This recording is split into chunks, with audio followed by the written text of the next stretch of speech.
Gotta call this meeting to order. Do a roll call, please. Chair Page, Here.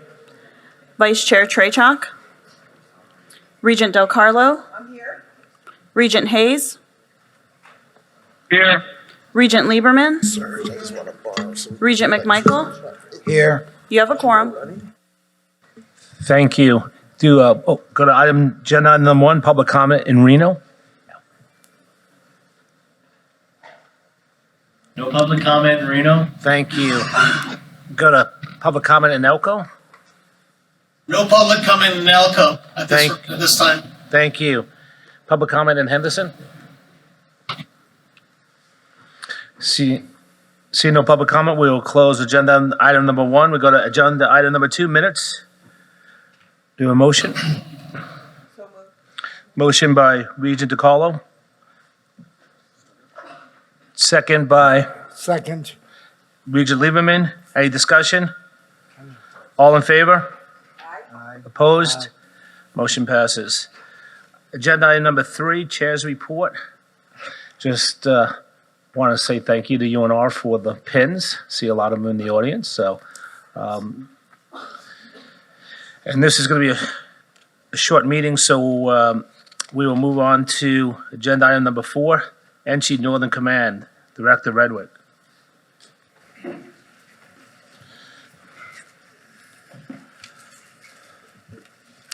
Sorry. Good morning, Chair Page, members of the committee, Todd Renwick, University of Nevada Police Services Northern Command. Giving you an update, and again, appreciate the support, specifically from Northern Command presidents and administration from all of our campuses. They make this very enjoyable and easy working relationship for us to provide these services to. And am I controlling the clicker? So just to give you an update and a recap, we continue to meet with our underrepresented student groups and those student leaders on our campuses. One of the things that we've been doing are these brown bag lunch series with the chief. This gives those student leaders a little bit more of a comfortable relationship that they could have direct contact with me or members of my command staff. And our goal is to hopefully make sure that they never hesitate in calling us with a concern or issue that they want to discuss. We've been reaching out to our LGBTQ communities, as well as our Muslim student organization, our ASUN senators, Hillel of Northern Nevada, which is our student Jewish group, our Black student organization, and several others. We just made contact with our first gens and are going to continue to be meeting with them. We partnered with our students to do a pedestrian safety campaign. Actually, it just launched on Monday, called the Red Zone. Part of this campaign is that when you enter an intersection or a crosswalk, that area is going to be red with a red zone on it. The idea is when you hit the red zone, you look up from your phone, you pay attention, and you cross. The second component to that campaign is the call-out campaign. We've got our students, and actually I went to our Staff Employees Council to get other volunteers to help us, but we'll be at different intersections each week calling people out in a friendly way to say, hey, get off your phone, pay attention, look up when you cross the street. We have also been working with our local agencies and courts, just like I know is happening down here with our homeless population. We continue to come up with different strategies and maintain under the case law that we're our hands are tied in certain cases with dealing with our homeless population, but we're really concentrating on an effort to figure out some solutions with those local agencies and our courts. We've also done some additional traffic initiatives up at TMCC on Raggio Parkway. We were able to install some visual speed sign acknowledgement that flashes when you're exceeding the speed limit. We've also, working with DRI, had another traffic study done of Raggio to look at some potential changes in the speed limit to help with that issue. Some of our community initiatives, we've been doing a lot of our Girls on Guard, or RAD, which is a women's self-defense class. We've done approximately 76 of those classes, teaching hundreds of university students. Actually, we're taking that on the road. I believe next week we're out at Great Basin to do that, as well as Western Nevada College. A lot of our interactions have been with the TMCC UNR side. But we're actually going to start expanding that out to the northern areas. We did about 58 workplace violence classes / active shooter safety presentations to our campuses. We've done some tabletop exercises for emergency planning that we're also with TMCC and WNC, but we're also going to look at some additional for the spring. And actually, we're kind of in one right now with the coronavirus. We're all meeting on a regular basis and talking about our continuity and how we can continue through this process should it continue to get worse. We've got 4 of our officers who are actively teaching classes at our fitness center at the university. They teach a wide variety of, whether it's self-defense classes or CrossFit classes. Some of the other initiatives is we had 169 arrests for a variety of crimes in 2019. We also had about 443 citations for traffic and misdemeanor crimes. We continue to do our Coffee with the Cop series. That's just a nice little casual way we can sit and communicate with our campuses and have coffee. We do bring donuts, yes. That's a very attractive piece to it. But we are also moving that around our campuses as well. We'll be hitting some of the satellite campuses for the community college as well as the university and WNC. Part of the we were part of this regional consultorium for NIBRS training, the National Incident-Based Reporting System. The North was, for the state, kind of the first to take this on, and we had to work with our local agencies and the state, as well as the FBI, to come in under a 4% error rate, which we were successful at. We have been certified up in the North in NIBRS, and we continue to do that. With the consolidation, some of the continued stuff I've been working on with our other campuses is locking in MOUs with all of our other counties or local departments that we're partnering with or we have property in. Those are listed up there with Elko County, Elko Police, White Pine County Sheriff's Office, Douglas County, Carson. These are all current agencies that we have MOUs with. Today I'm going to be heading to Pahrump. We're working on MOU with Nye County Sheriff's Office, and we're still working on Churchill County Sheriff's Department as well as Fallon Police Department because WNC has a presence out there. Just in our grant area for 2020, we got a $30,000 traffic safety initiative and joining forces award. This has helped us with some of our initiatives we're working on with the students. We've actually participated across a wide variety of jurisdictions in the North, even working with the Carson City Sheriff's Office on some of their joining force training where our officers team up with them and we combat traffic issues around the campus or in Carson City. We got the joint one with the Southern Command for the fingerprint machine. I put this up here because Great Basin College is going to hopefully benefit when we get a new fingerprint machine. We're going to take the existing fingerprint machine we have and give it to Great Basin College so they have the ability to do fingerprints there. We got a $25,000 JAG award for operational and equipment support. This is great for us to have to buy additional equipment that we need for operational purposes. An $18,000 award through NDOT for some new updated electronic handheld ticket devices. That's really, the future is everything's electronic, it's transmitted electronically, so we were able to update our equipment and keep it current. $10,000 traffic award enforcement for equipment from the Office of Traffic Safety. This allows us to continue to do our traffic safety initiatives, but maintain equipment, whether it's printers, and add to the additional ticket books that we're using. And then a $3,000 award for reimbursement for bulletproof vests. They can get rather pricey to purchase for officers. They got about a 5-year shelf life before you replace them. So this is very helpful to be able to offset some of that. And then another $3,000 award for our statewide Silver Crucible exercise that we participated in last November, which allowed us to reimburse and backfill from the support and personnel that we supplied to that exercise.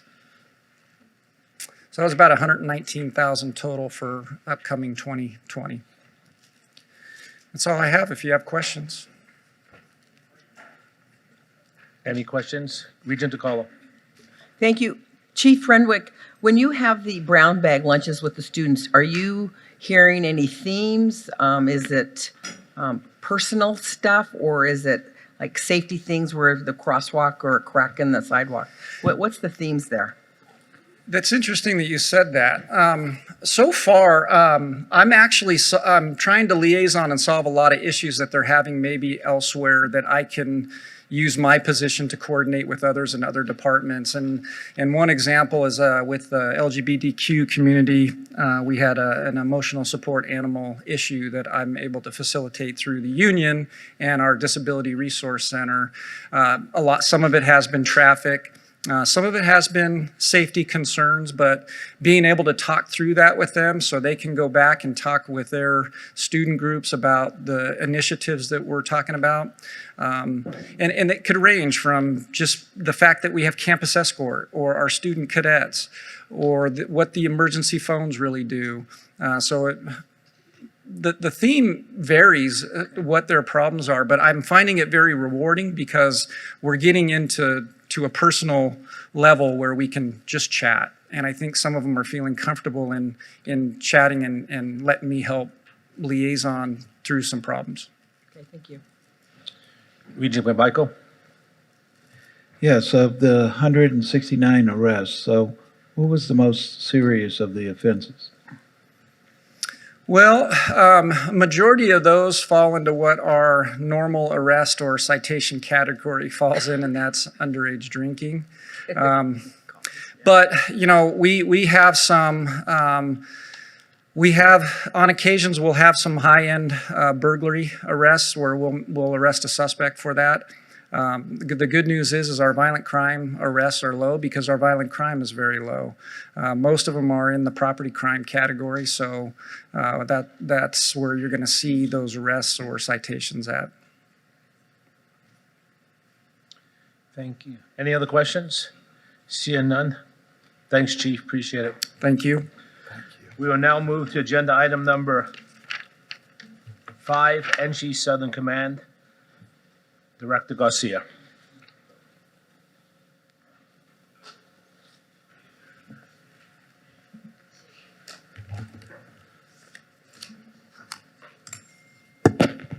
Good morning, Chair Page, Vice Chair Trachak, Chancellor, board members, and presidents. For the record, my name is Adam Garcia, Associate Vice President and Director of University Police Services Southern Command.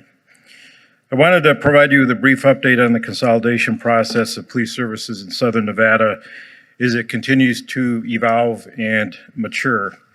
The CFOs from CSN, DRI, Nevada State College, UNLV, and Police Services have met to analyze the current cost sharing allocation that's being used to fund police services in Southern Nevada.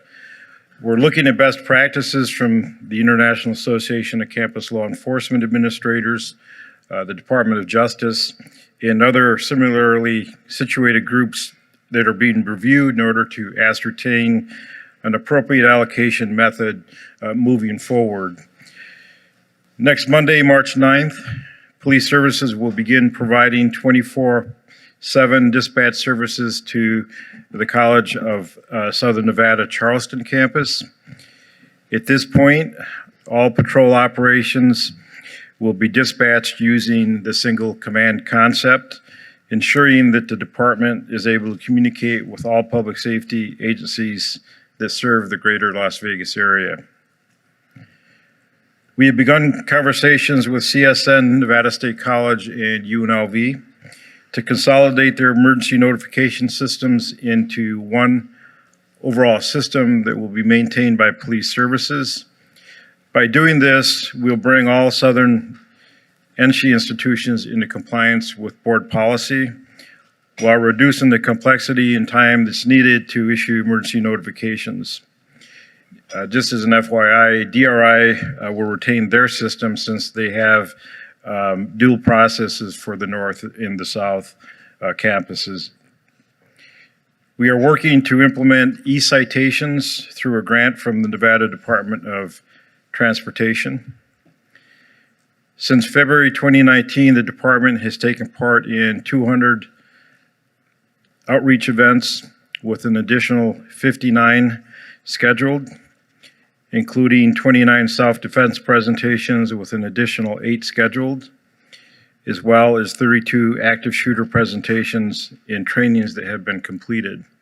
And we do, as my colleague in the North, we take part in some of these events, donuts with the director, coffee with a cop, and pizza with the police.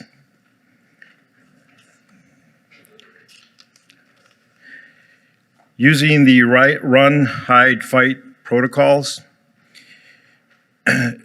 we have provided active shooter trainings to both UNLV and CSN.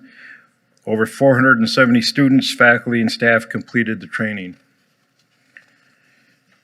Since January of this year, the department has applied for and is awaiting notification on $493,000 in grant funding.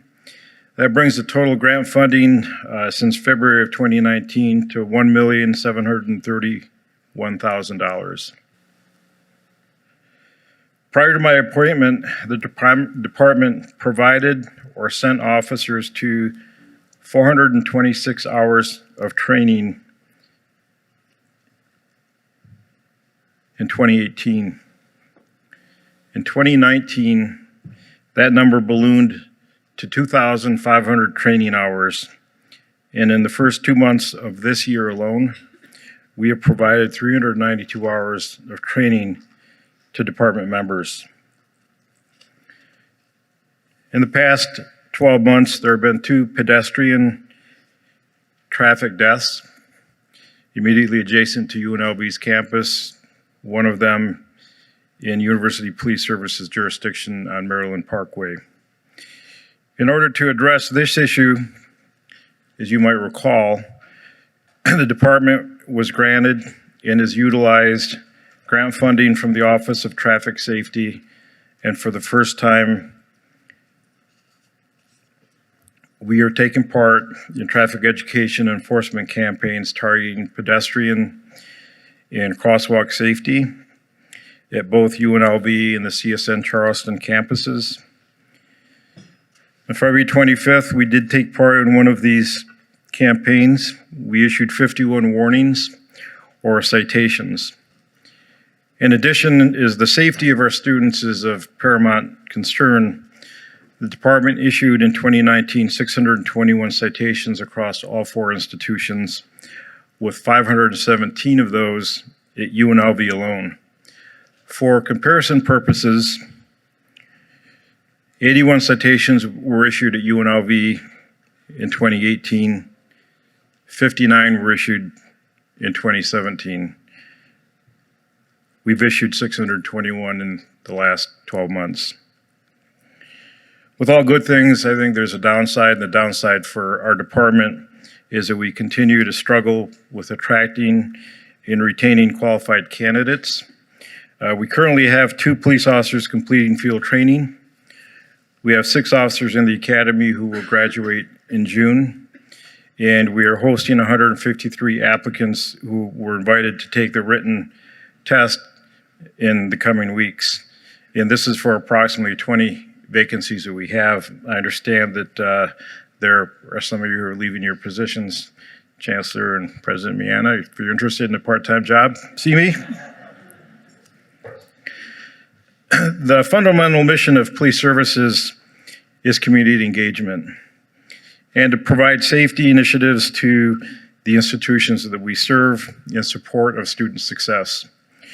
To that end, police services conducted 10,373 hours of walking patrols in the last 12 months. In comparison, in 2018, the departments provided 3,600 hours, 2017, 4,000. Again, I reiterate that we've provided over 10,000 hours of walking patrols on our campuses in the last 12 months. During the last year, the department received an award at the Nevada Sheriffs and Chiefs Conference for achieving 100% compliance with the FBI's National Incident-Based Reporting System. In January this year, the department was recognized as 4th in the nation for having increased the safety and security of our campus community by Safe Campus, a national campus public safety group. And dovetailing on that recognition, the director has been selected as a finalist as the Police Director of the Year for the work that we collectively have accomplished for our campuses. Only yesterday, the Nevada Taxpayers Association recognized NSHE and Police Services Southern Command as a finalist for the 22nd Annual Cashman Good Government Award. And finally, because of the divergent campuses that we serve, the department has created a short video that will be used at presentations, embedded in our website and social media, first to introduce the department, and secondly, to provide information about the newly formed department. At the conclusion of this short video, I'll be available to answer any questions you may have. Hi, everybody. My name is Adam Garcia. I'm the Associate Vice President and Director of University Police Services, Southern Command. My department provides police services to the University of Nevada, Las Vegas, the College of Southern Nevada, Nevada State College, and the Desert Research Institute in Las Vegas. Created in 2019, the department has an authorized strength of nearly 80 sworn police officers and approximately 80 support staff, dispatchers, students, and contract security employees. Working out of a state-of-the-art police and dispatch building located on the campus of UNLV, the department protects 6 major campuses and a variety of other sites spread over 800 square miles. Our vision is to mimic the world-class community and state which we call home, and to be an asset to the world-class institutions we serve. The men and women of police services can be seen patrolling our campuses by car, bicycle, and foot, 24 hours a day, 7 days a week, 365 days a year. Beyond patrol, our department is comprised of various specialized units, including a dispatch and communications unit, investigation and intelligence unit, emergency management, and a campus favorite, K9's Buster and Simba. We take proactive measures to create and maintain a safe environment for all of our community members and guests by subscribing to a community policing philosophy and a commitment to community relations and outreach. We encourage individuals to participate in maintaining this safe environment by immediately reporting anything unsafe, irregular, or suspicious. We have created robust and energetic partnerships with many of our regional partners, which ensure that we are involved and informed about local crime data and patterns which may impact our campuses.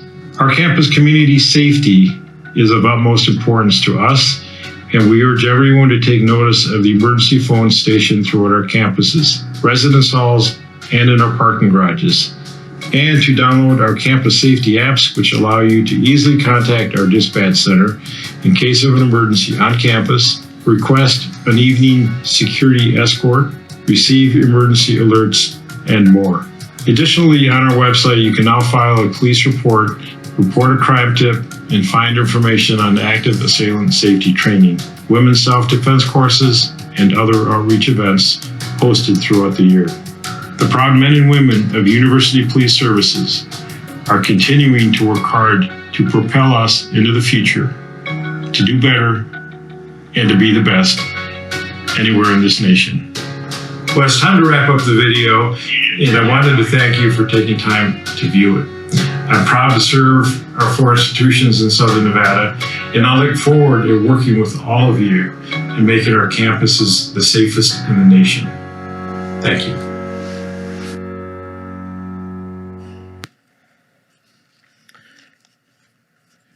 On behalf of Police Services, my thanks to the 4 presidents that I serve, this board, the Chancellor, Vice Chancellor McKinnon, for your constant and robust support of our initiatives. Thank you. If you have any questions, I'm glad to take them. Questions? Thank you. Seeing none, we will go to agenda item number 6, student safety and security on campus. I'm assuming. Chief, what?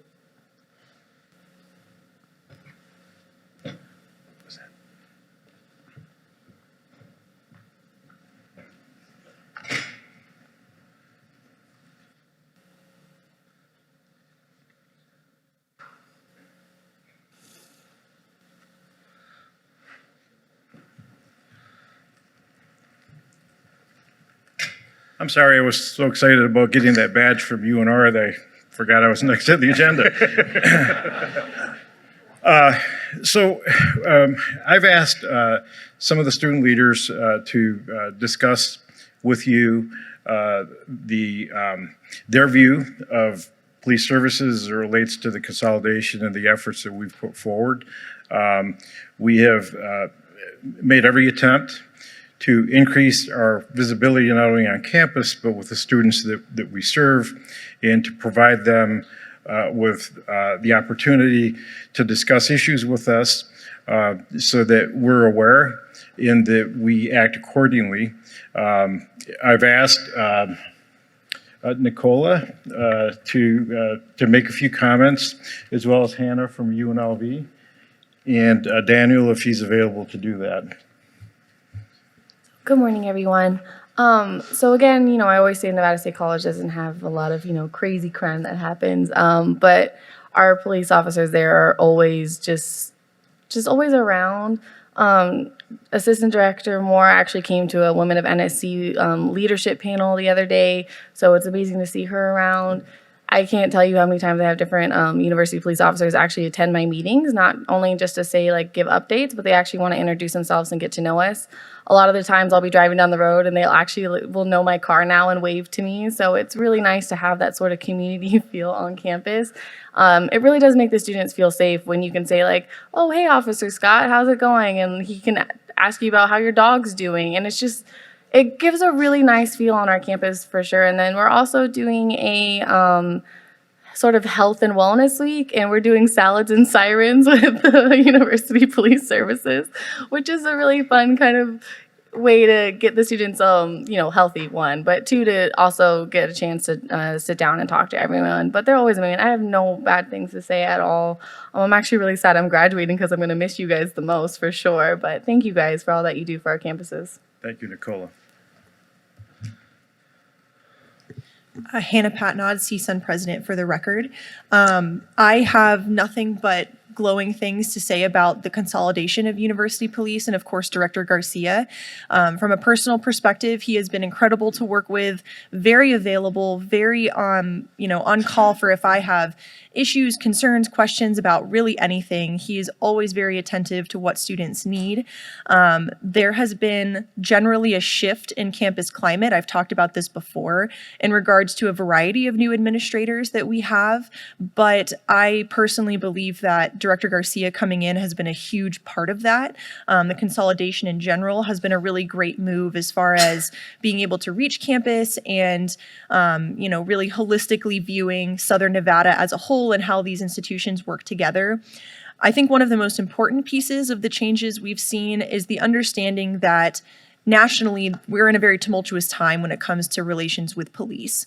And that is especially true on UNLV's campus, considering the various events the last 3 years, including last semester with the threat in October.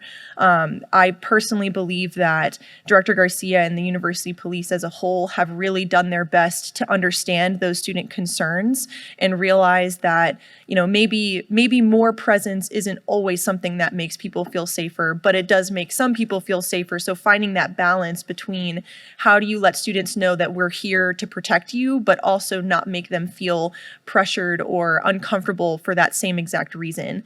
And to me, that is absolutely invaluable. We don't have an answer necessarily. We don't have a perfect way of implementing that, but the fact that it's being discussed and recognized and understood is really the best start to finding that solution. And lastly, my favorite thing is that there are dogs and they're so cute and they're so great and they run around campus and they're just, Buster and Simba are my favorite. So thank you for everything that you do, Director Garcia. Thank you, Hannah. Daniel, do you want to say? Yes, I do. Good morning, everyone. My name is Daniel Gutierrez, for the record. I'd like to start off by saying that when the consolidation was first announced, I didn't like it because I don't like change. And a lot of the people I know don't like change. That's completely different now. I'm very grateful as well as a lot of the students at CSN are very grateful. Students feel safe on our campus now. The students feel like they can speak to officers.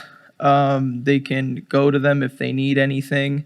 If there's concerns, safety issues, they don't have to hold it into themselves or address it once it gets bad. If there is a concern, it's getting addressed. When I see officers posted at the entrances of our colleges or patrolling around, many of the times I'll see students walking alongside them, talking. They're great people, friendly conversation. It's the community-oriented policing that Director Garcia mentioned when we first met him that is being implemented, and we see that. The incidents that happen, if any, they get taken care of real quick, and that fast response saves a lot of people. Sometimes it could save them trauma. It could save, just bad feelings.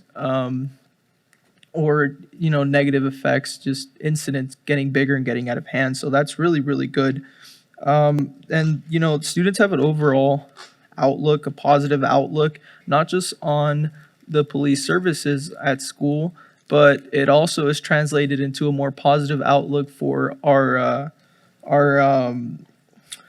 security services that we employ on campus as well. And overall security at CSN is doing great. I do have a quarrel. We want dogs too. That sounded great. I saw the dogs and I was like, we need those. Yeah. But thank you very much. We appreciate everything you do. And again, I'm also leaving this semester, so I won't be at CSN anymore. But I know that students will definitely continue to see that growth in community policing and the positive effects it brings. Thank you. Thank you, Daniel. I appreciate the comments. We have worked hard and continue to work hard at attempting to establish appropriate relationships with our students. Sometimes what we do is at odds with what they want, but we view them as our students across the board, across all four institutions. They are our students. We're going to take care of them, and we're going to do what we can to make them safe. As it relates to the dogs, Daniel, just so you know, we're going to begin the process of bringing 2 additional dogs on board for a total of 4, so you will be seeing them on campuses soon. Thank you. So with that, I leave it open to any questions. Regent DiCarlo? Thank you, Chair Page. I just have a comment. I appreciate you bringing the students. That's who we serve. And it's wonderful to hear their perspective because they're the young people going forward as adults. And the whole attitude on policing needs to change in our country to community policing. And you're our friend, you're not our foe. So thank you for your all your efforts. And that 1.7, I think, million grants. Thank you for getting that too, because they're out there to get, but nobody's getting them. We're not going to, so thank you. Thank you. Okay, thanks, Chief. Seeing no other questions, we will move to agenda item number 7, NSHE cybersecurity. Dr. Milovanovich and Teresa Simmons, please.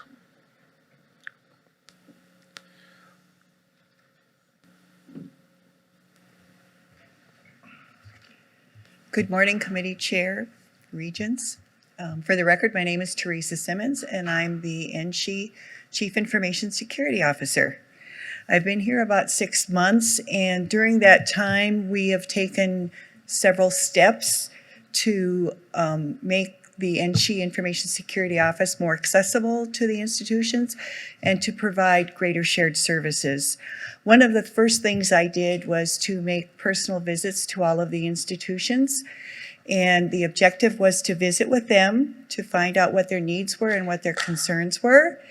And it was an interesting journey. I really enjoyed visiting with all of them. I found them to be very collaborative, very friendly, and very welcoming, which is something I haven't experienced in my other positions when I generally work with different areas. They're very hesitant. So for them, I would like to give them kudos because I really did enjoy working with them. As you know, 2020 and 2019 have had a lot of cybersecurity concerns. Probably at the top of the list are phishing and ransomware, computers and systems who are unpatched and connected to the network and therefore vulnerable to attacks. Some of the new ones you're going to see coming out are the Internet of Things. They are going to become an attack vector, as well as those cell phones and those tablets that have Android systems. Other things you might see or hear about would be deep fake videos where they superimpose someone's head on top of another body for nefarious purposes or purposes that aren't so nice. And then one thing that we experienced, and several other institutions across the nation continue to experience, are what is known as bug bounty hunters. And they are people or groups who feel they're doing good by scanning your network, and when they find a vulnerability, they send you a notice, but you have to pay a fee if you want to find out what it is.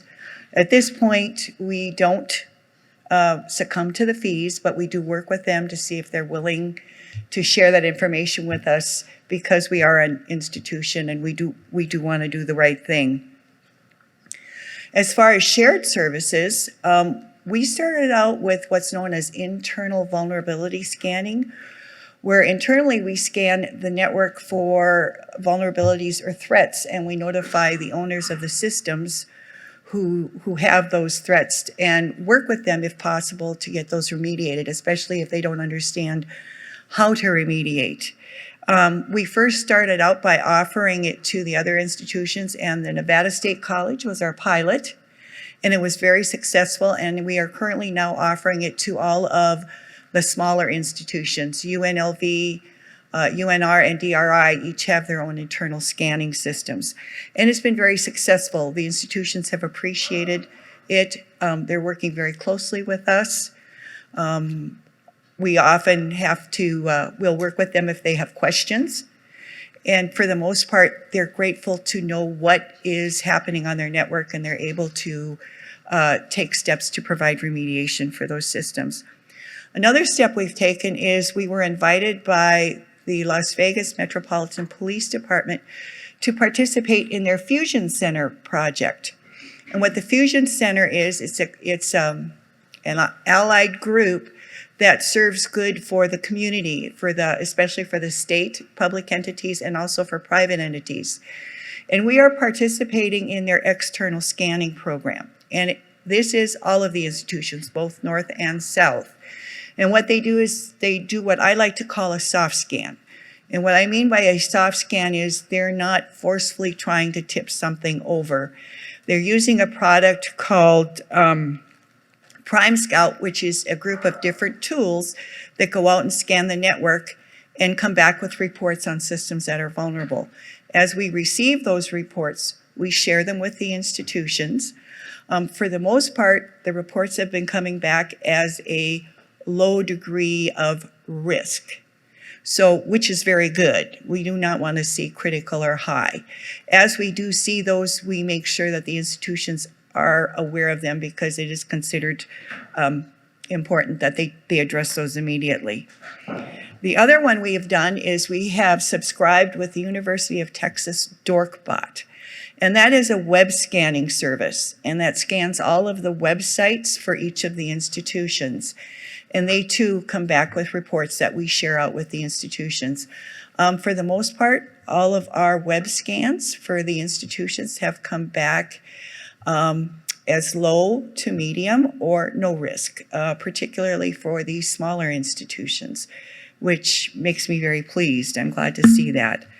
The other thing we've done is we've been working very strongly with the NSHE Information Security Advisory Committee and the NSHE Information Security Officers Councils.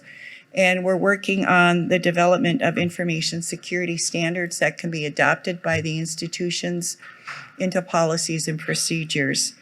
We're also working with them in conjunction with internal audit on the Graham-Leach-Bliley Act requirements. I don't know if you're aware of this, but Graham-Leach-Bliley now requires those institutions or those financial ones that are not governed underneath banking, SEC, or the Trade Commission to have an annual risk assessment done. And as you know, some of these institutions are very short on funding. So what we've done is we've provided advice and guidance for them.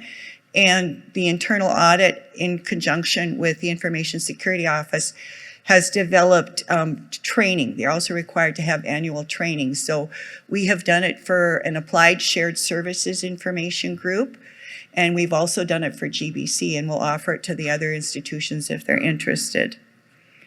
In September, the NIST Cybersecurity Framework Future or Target Framework plans were submitted, and it was quickly evident that the institutions were a bit confused as to how they were to do them or how they were to apply them.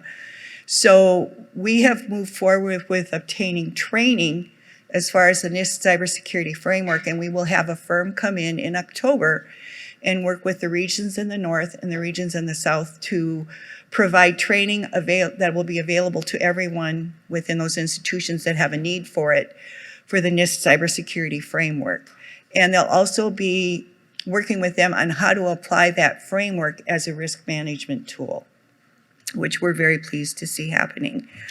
The Information Security Office has also partnered with the Nevada State Information Security Committee, which is headed by the Nevada State CISO, and we will be working with them on initiatives as far as policy and standards. So one thing I forgot to mention was on the institutional visits that I did, there were 3 common threads. And those were policy and standards development, as I've mentioned earlier, education, training, and awareness for across the campuses, and more available shared services, which we are working towards. As we flesh out the vulnerability scanning and the threat management, we'll probably move more into the education, awareness, and training, as well as some other services, such as providing more of a security operations center presence for them where we can do threat management and threat vulnerability detection and so forth. With that, I would like to thank you for taking time to listen to me. Are there any questions? Thank you for the presentation. Any questions? Seeing none, thank you so much. Thank you. Go to agenda item number 8, application paperwork for new hires. Director Olson. Good morning, members of the Security Committee. I'm Sherry Olson, the Director of Human Resources for NSHE. I'm here today to provide you with an update of a modification to the Workday hiring process regarding criminal history. Currently in Workday, prior to the commencement of an offer, the final candidate of a search is presented a criminal conviction disclosure question.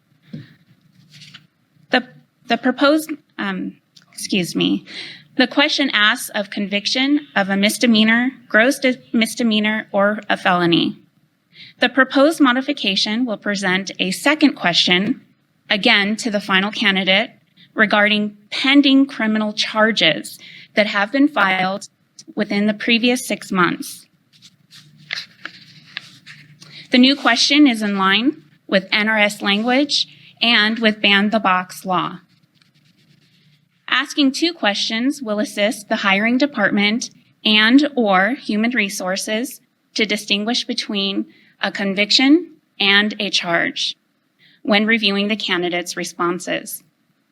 An answer in the affirmative to either of the questions does not necessarily prevent the final candidate from moving forward in the hiring process. We are still required to give the candidate full and fair consideration for the position. However, it will compel the hiring department, human resources, and legal counsel to collaborate and be thoughtful of the nature of the conviction or charges and the nature of the position for which the candidate is being hired. The modification is currently in the testing phase of our implementation process, and we hope to have it moved to production within the week. That concludes my update. Are there any questions? Thank you for the update. Any questions? No questions, thank you. We will move to agenda item number 9, new business. Any items for new business? Seeing none, we will go to agenda item number 10, public comment in Elko. No public coming in Elko at this point. Thank you. Public comment in Reno, No public comment in Reno. and then public comment in Henderson. See no public comment, this meeting is adjourned.